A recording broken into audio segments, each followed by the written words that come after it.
We hung out with the Outdoor Co-ed Topless Pulp Fiction Appreciation Society in New York to learn more. Many New York citizens don't realize that it's actually legal for women to be topless.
On the 5th of July 1946, the bikini swimsuit was introduced for the first time, 4 days after an atomic test at the Bikini Atoll.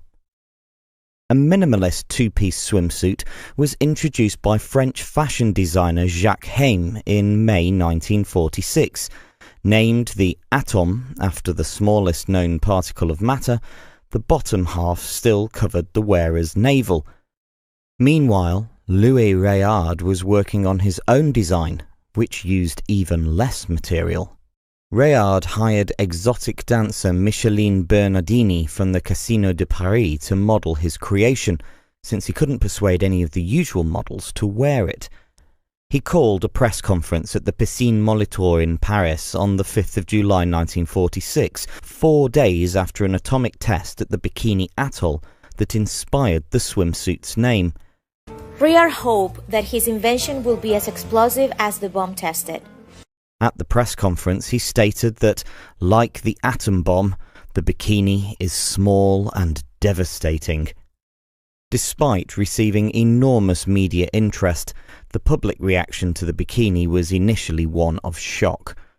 Even in the late 1950s, some magazines were still writing disapprovingly of the fashion, with Modern Girl magazine declaring, "It is inconceivable that any girl with tact and decency would ever wear such a thing." Most women at that time felt the bikini was too scandalous to wear, and it contradicted their conservative lifestyle. Yet, while there was a conservative reaction from some quarters, photographs of celebrities wearing bikinis soon brought mainstream acceptance that has turned the two-piece swimsuit into an $800 million business. French actress Brigitte Bardot was popularizing the bikini. The bikini started getting sold in the United States a year after it was released in France. By 1967, several iconic female actresses had begun wearing and therefore promoting the bikini, such as Marilyn Monroe, Raquel Welch, and Jane Mansfield. Later, Hollywood presented the Bond woman, making a huge impact in the society.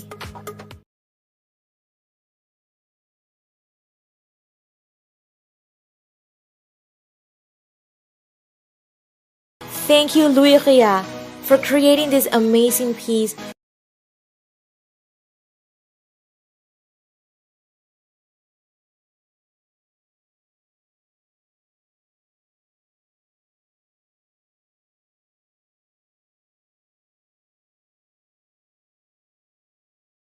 The next one is definitely my I'm with family or I'm with my boyfriend's family bathing suit. This is a one-piece black bathing suit, go-to bathing suit that's full coverage, comfortable, and I don't have to think about it like things being weird if I'm with a big group of people or just, you guys know what I mean. So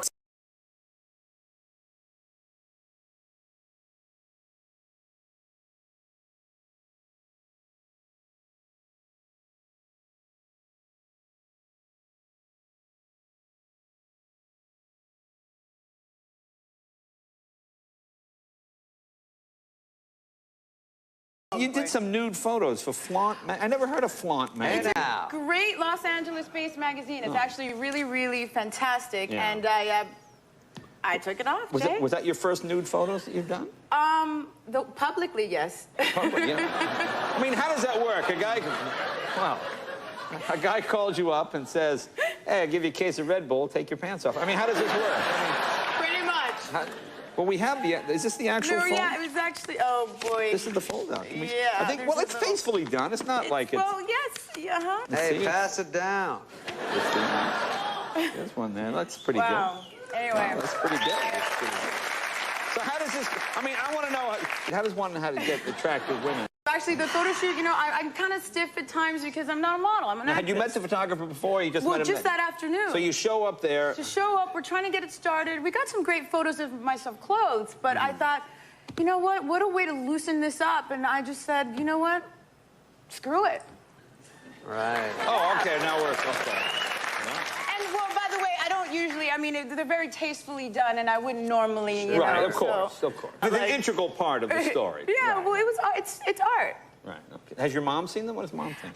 Mom saw them. Yeah. How's she? And she took him. She can. What did mom say? Mom she liked the beginning. She said, "Oh, this is nice," and I was like, because the first few ones are clothed. Right. I'm like, "Oh yeah, okay, they're nice." She's like, "Oh," she looks like, "Ooh, wow." She was like, "Yes, that's it." Oh, that's it. Oh, it's worse sometimes if they don't say Well, anything. yes, it's very awkward. Yeah. And then I said, "Well." But they're very well done. They're But she very liked it. tasteful. She liked it. Other than creepy guys like David look at them.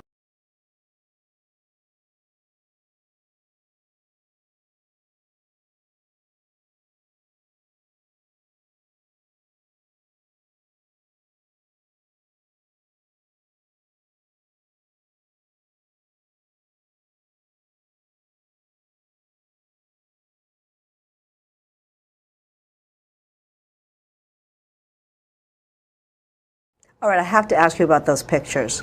Which ones? Those, the sexy ones with the... FHM, bring it! Oh my God, we're going to use those. Yeah. First of all, when FHM called, I thought it was food and home. I didn't even know what FHM was. And I got the request from the PR person. I was like, oh my, that's... The PR person at Food Network called me and said, we actually had an unusual request for you for press from FHM magazine. And I thought about it, I think I was 35 at the time, 34, 35. And I thought about it for a while, and I said, you know what? This magazine has as young as 17, 18-year-olds in hottie bikinis, and these are all actresses, models, pinup girls. I don't belong to any even remote club of theirs. And I thought, if I'm gutsy enough to do this, this is a good thing for everybody. If I'm gutsy enough to do this, this is a good thing for everybody. This is the every woman, here she is. And I thought, you know what? What the heck? I asked my husband what he thought of it, and he said, oh, kind of cool. And I did it, and it was the most scared I've ever been, and I wouldn't change a thing. I'd do it again tomorrow. Now, I heard your mother told you not to do it. My mother was furious, remains furious.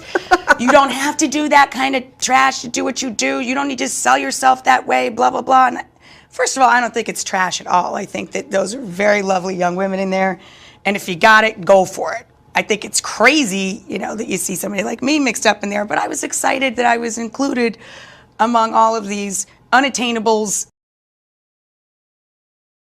Somebody who's very attainable was mixed in. And I liked that. I was proud of it. So, I would do it again, even though my mom would really be mad at me. I know she still loves me. So no regrets? You sound like not for a minute. There's no point in it.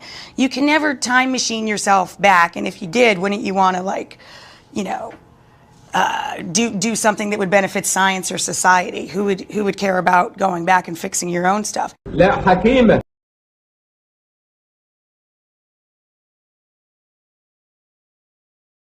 Mother claims she was asked to cover up while breastfeeding inside the Chick-fil-A in Evans. She went to social media, and in response tonight, several mothers held what they call a nurse-in. After a few minutes of me breastfeeding, one of the managers walked up, and she had a jacket in her hand. She kind of smiled at me, and then she was like, there's been a complaint. We're going to need you to cover up. Here is a jacket. And said that they have a right to ask us to cover up, and that basically I was just going to have to let it go. But McIntosh does have a right.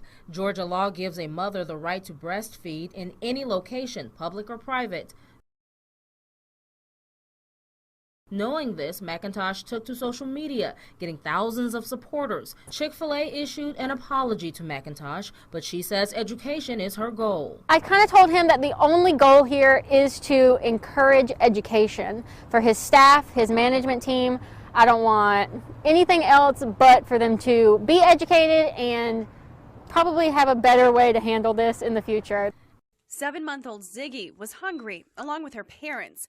And that's why the Hornungs went to Chick-fil-A's soft opening on Saturday evening until asked to leave. Just complete shock. Like, all I'm doing is feeding my baby. Macy Hornung says she was breastfeeding just like this when the owner came up to her. It was just very rude, very blunt. Owner Kimberly Flam told Macy she could cover herself for leave because men and children were around. They had no problem with me feeding her French fries. So why is it such a problem that I'm feeding her from my breast?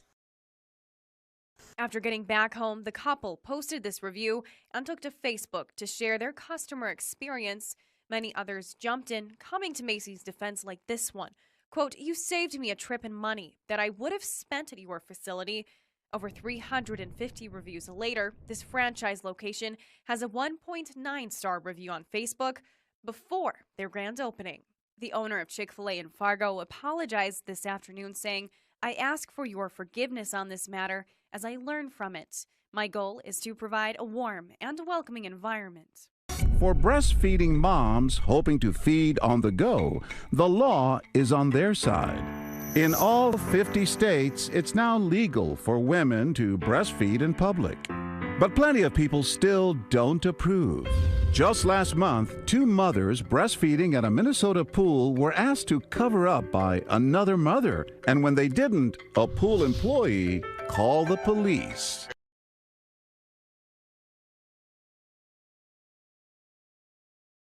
Apparently there's a mother breastfeeding in the shallow end and not being very discreet about it. No mother has to feel the way that I was made to feel, humiliated and shamed for doing something so natural. The situation ignited a social media firestorm and a nurse-in. Dozens of moms gathering at the pool to feed their little ones to prove a point. The city has since apologized to the 2 moms.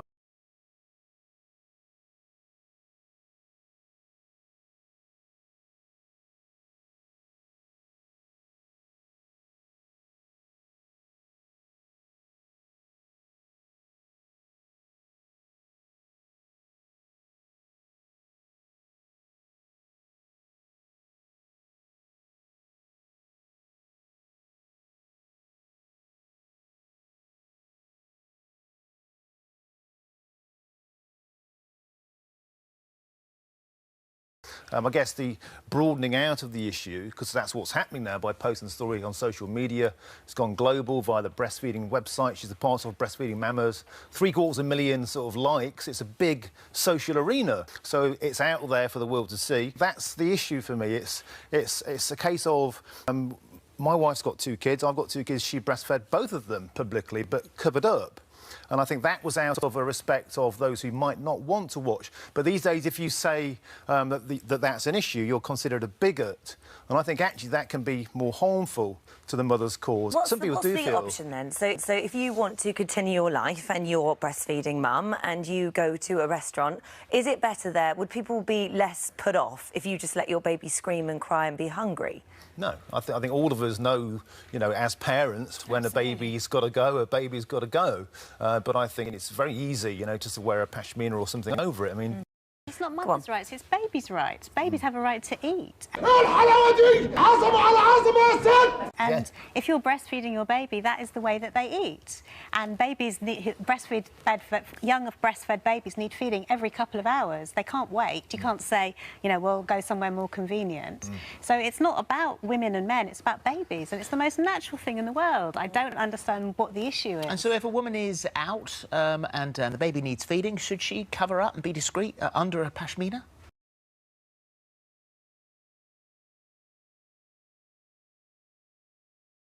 Well, I don't think she should take her top off, whip her bra off and sit there completely, you know, naked from the waist up. Yeah, I mean, use a little bit of courtesy and discretion for other people and you know, courtesy, but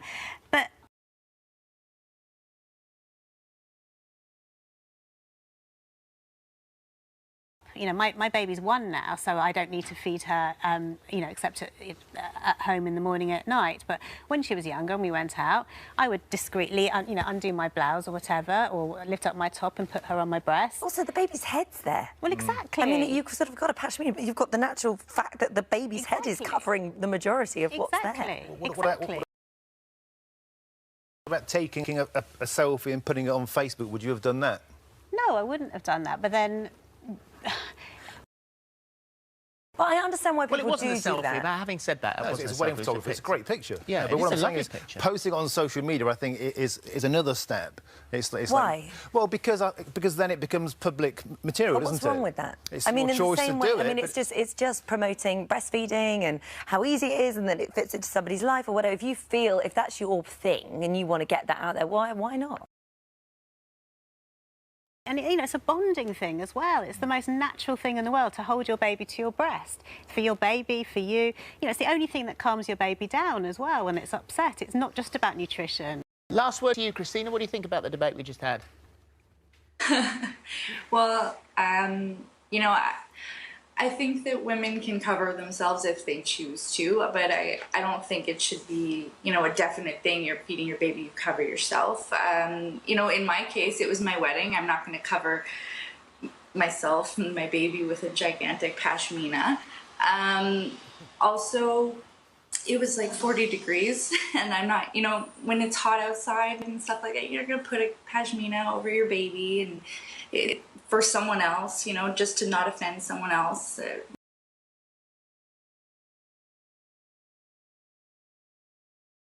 You do what you have to do for your baby.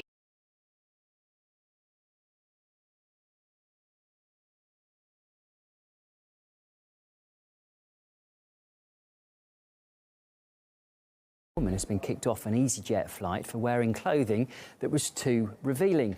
Harriet Osborne, a 31-year-old mother of two, was heading home from her holiday in Spain when a flight attendant didn't let her board.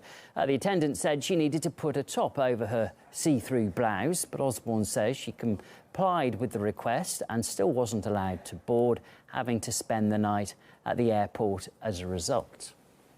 I think the situation's pretty hypocritical. I looked up this airline's policy on breastfeeding, and they seem to be very open-minded, and I don't think it was right for the airline to kick her off just for having a revealing top on. I definitely think it is sexist. You know, you can't say that a woman can breastfeed on an airplane and that's not offensive, but yet her bearing some cleavage and a revealing shirt is offensive. You kind of can't have it both ways.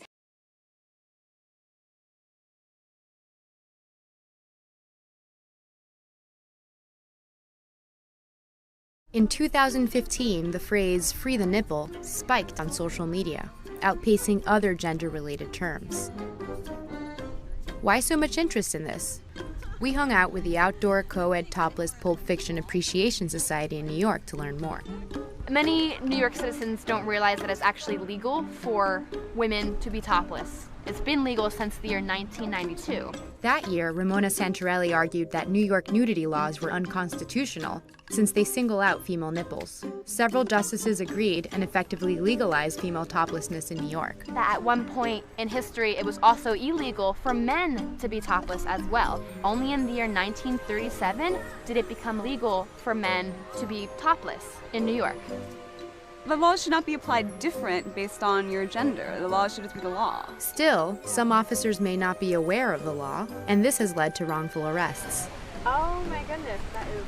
They called 911. We are a threat. Oh, wow. The public decency laws in most other states are still murky and open to interpretation. This is not an emergency. They really called 911. That was hilarious. I'm sorry, I've never had the cops called on me in my life. I don't know, I wasn't terribly threatened by it since I know my rights. In Times Square, a group of topless women created a media frenzy in 2015 when they decided to exercise their right as a way to earn tips. Hi guys, photo, picture. Well, I'm out here expressing my rights as a woman.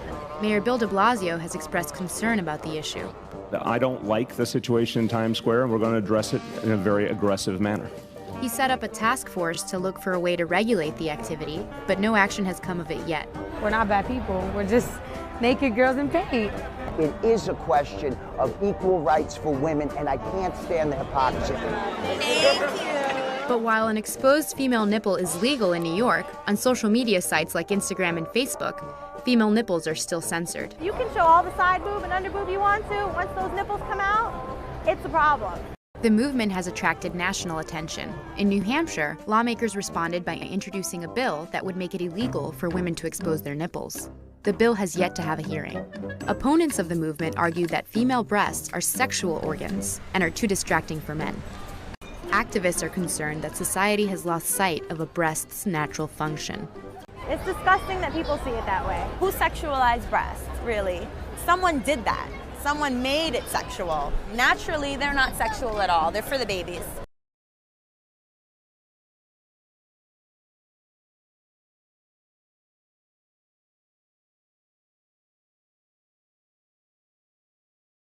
I think this is the only feminist event I've been to where there's more dudes than girls. We're in Venice Beach at the Go Topless Parade, which is basically this movement to support women's rights to be topless wherever men can be topless. That could be anywhere from in your backyard, your front yard, you're in your car, on the beach. Venice Beach. To Venice Beach. How many of you men out there are brave enough to put a nipple pasty on or wear a bikini top and actually feel what it feels like to have to cover up? Because actually it's very natural to be topless. Let's our freedom mutual. This is constitutional. dudes here, and they're just here taking pictures of girls. Yeah, right? it's pretty gross. Like, there's so many guys here, like everyone behind you right now taking photos like of that us. dude. Yeah, like that guy. Yeah, shame him. Oh yeah, you got him. The most interesting thing, though, who is actually behind this feminist movement? Did you know that this specific Go Topless movement was started by a dude who's the leader of a spiritual cult, and he tells people that we are descended from aliens? This is a discrimination. And all my life I have been fighting against any kind of discrimination. All the top scientists of the world recognize we are very close to mass extinction, not only of human, but of everything alive on Earth. And so we have to save the planet. And Show Your Nipple is part of it. Is part of changing the consciousness of every human being on Earth. I think this whole thing is so interesting because basically the alien movement is about UFOs coming to Earth. So this feminist movement, the Go Topless parade, comes from UFOs. That's the very, very little part. Because, you know, UFO, okay, you see a UFO and your life is the same. That's not what is important. Is not the UFO. Is what is inside. What kind of philosophy? What kind of beautiful value they bring in our life. We never born with clothes. Right. We are born naked. Yeah. Even the Pope.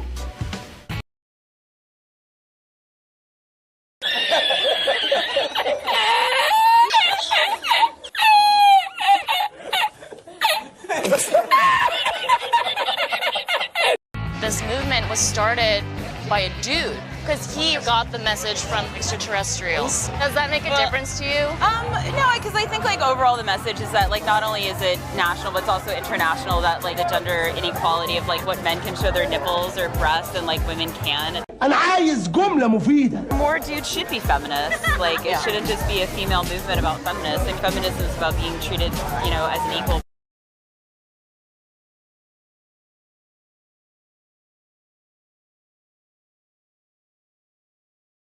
Among like some of the comments and messages that I was getting about that photo, two things. People were saying, what would your mom think about this? And what would your husband think about this? In terms of my husband, I don't need my husband's permission to post anything on social media. I have autonomy over my own body. I can post whatever I want. I'm a grown woman. In both the case of my mom and my husband feeling any type of way about it.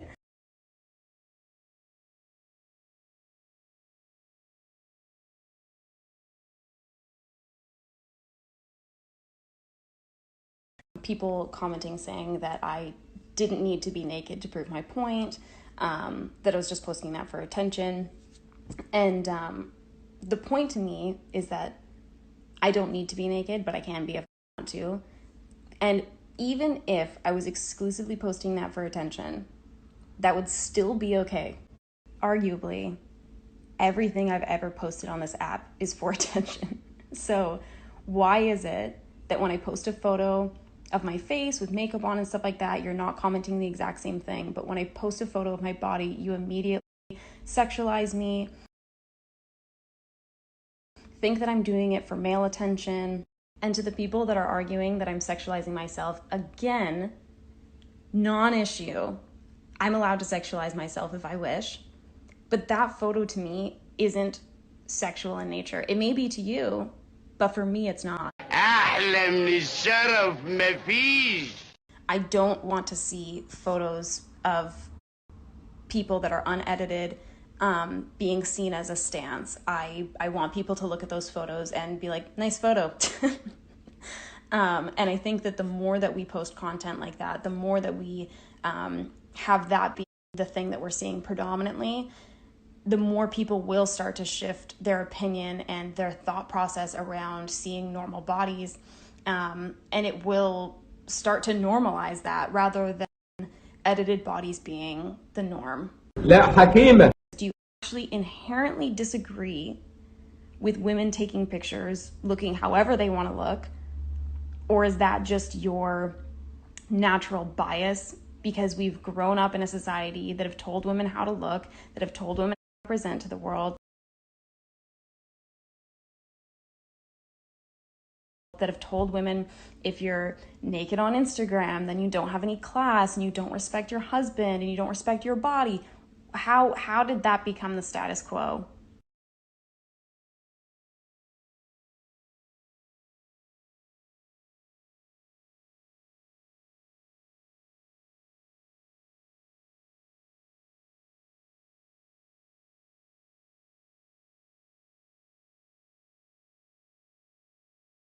You know what I find confusing?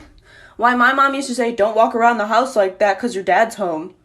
My 55-year-old dad, who is my dad, there's a problem if you think he's going to sexualize me.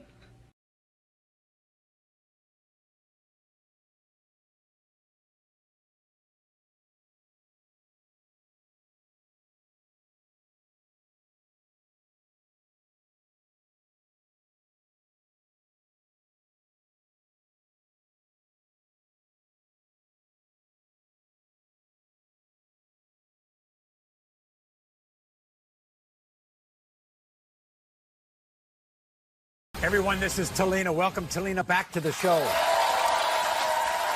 If Talina looks familiar to you, it's because she has appeared on our show 9 times. Her journey began in 2006 when she came to the show to reveal a truly unbelievable secret to her sister Tabitha. So before we find out why she's back today, take a look at Talina's past appearances on the show. Talina's journey started when she revealed a shocking secret to her sister Tabitha. I sleep with Brian behind you, man. I'm positive that Malachi is your husband. Was Brian the father of his wife's sister's son? Brian, you are not the father. Yes. Talina came back to the show 3 more times to find Malachi's dad. First, we tested Brian's nephew, Nathan. You are not the father. Then we tested her brother-in-law's brother. Is not. Then we tested her fiancé, Tommy. You are not. On Talina's 8th appearance, she brought a man named Tommy to see if he was the father of her other son, Lucas. In the case of 6-month-old Lucas, Tommy, you are not.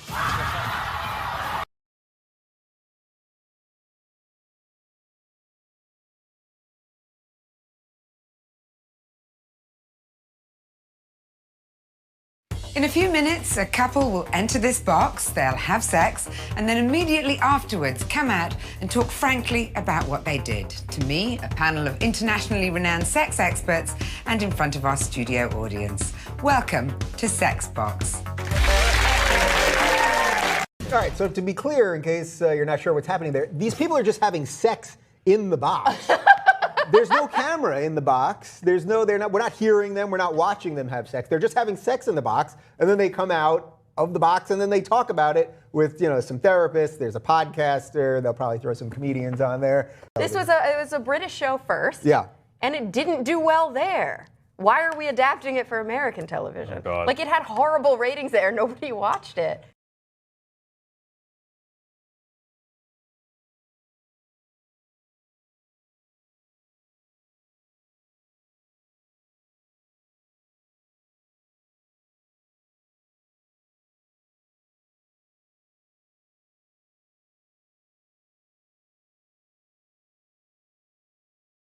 Where do you draw the line between a sexual invitation and harassment? Well, like a cynic would say, anything unwanted is harassment. Well, how the hell is the person who's making the offer supposed to determine that beforehand? Yeah, you make the offer or the invitation in part to find out whether if it's welcome. wanted. Yes, and the terrible thing about that in part is that it's almost always men who do that. Yeah. Right? Men make the offer. And almost always it's rejected, and it's almost always rejected even by women who might be interested under some circumstances. Yep. Now, the reason for that, as far as I can tell, is that women bear a much heavier price for sexual activity than men do. So they're the ones that are going to say no. The problem is that we need to know exactly where the rules are, and we don't. In this climate, though, where we're not sure of the rules, we're not sure where the lines are, when does a glance become a sexual offense. Until we figure all this stuff out, assuming we will at some point, can ordinary men and ordinary women continue to work together? A lot of it's emergent self-protection. You know, men say, don't ever have a meeting with a woman when the door's closed. Yeah. In fact, I've been told that at the university. Yeah. Never have a meeting with a student with the door closed. It's like, I ignore that. But that's common practice. I don't know the answer to whether or not men and women can work together en masse, because it's not under the current conditions. We don't have the rules right. There's been an adolescent insistence since the early 60s that sexual behavior can be rule-free. Now, a lot of that was generated as a consequence of the birth control pill, right? Because it was like, that's a biological revolution. All right, all of a sudden women can control their reproductive function, in principle. The next thing that's wide open is, well, maybe there are no rules for sex then. There's an impulsive part of human beings, it's associated with the sexual drive, obviously, that would love it if there were no rules governing sexual behavior, because then it would be all orgies all the time with no consequences. And so, but the problem is that all of that's untrue, because you can't divorce sexuality from emotion. You also can't divorce it from responsibility. You can't divorce it from family. You can't divorce it from respect. You can't divorce it from children. Like, it's so central. And so there are rules. The question is, what are the rules? And the answer is, no one knows. So there's going to be mistakes everywhere, all the time.